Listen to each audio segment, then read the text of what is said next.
آئے ایمان والو اللہ تعالیٰ پر، اس کے رسول صلی اللہ علیہ وسلم پر اور اس کی کتاب پر جو اس نے اپنے رسول صلی اللہ علیہ وسلم پر اتاری ہے، اور ان کتابوں پر جو اس سے پہلے نازل فرمائی گئی ہے ایمان لاؤ۔ جو شخص اللہ تعالیٰ سے اور اس کے رسول اور اس کے فرشتوں سے اور اس کی کتابوں سے اور اس کے رسولوں سے اور قیامت کے دن سے کفر کرے، وہ تو بہت بڑی گمراہی کی وہ تو بہت بڑی دور کی گمراہی میں جا پڑا۔ سورہ النساء آیت نمبر 136۔ حوالہ تفسیر احسن البیان۔ اعوذ باللہ من الشیطان الرجیم، بسم اللہ الرحمن الرحیم۔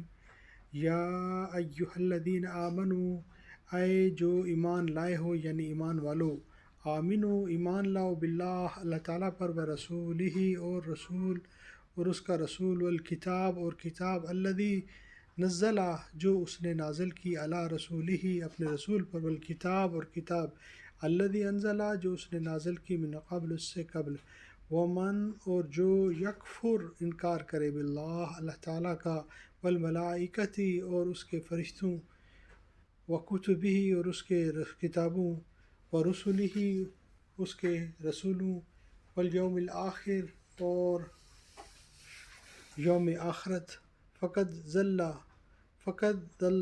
تو وہ بھٹک گیا، وہ گمراہ ہو گیا، ضلالا بعیدا گمراہی بہت دور کی۔ اے ایمان والو اللہ تعالیٰ پر، اس کے رسول صلی اللہ علیہ وسلم پر اور اس کتاب پر جو اس نے اپنے رسول صلی اللہ علیہ وسلم پر اتاری ہے، اور ان کتابوں پر جو اس سے پہلے نازل فرمائی گئی ہیں، ایمان لاؤ۔ جو شخص اللہ تعالیٰ سے اور اس کے رسول اور اس کے فرشتوں سے اور اس کے کتابوں سے اور اس کے رسولوں سے اور قیامت کے دن سے کفر کرے تو وہ بہت بڑی دور کی گمراہی میں جا پڑا۔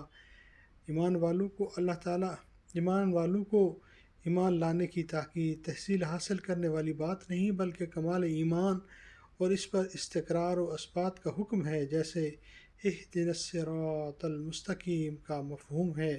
صدق اللہ العظیم۔ اللہم صلی وسلم علی نبینا محمد وآل محمد۔ اللہم صلی علی محمد وآل محمد۔ رب ارحمہما کما ربیانی صغیرا۔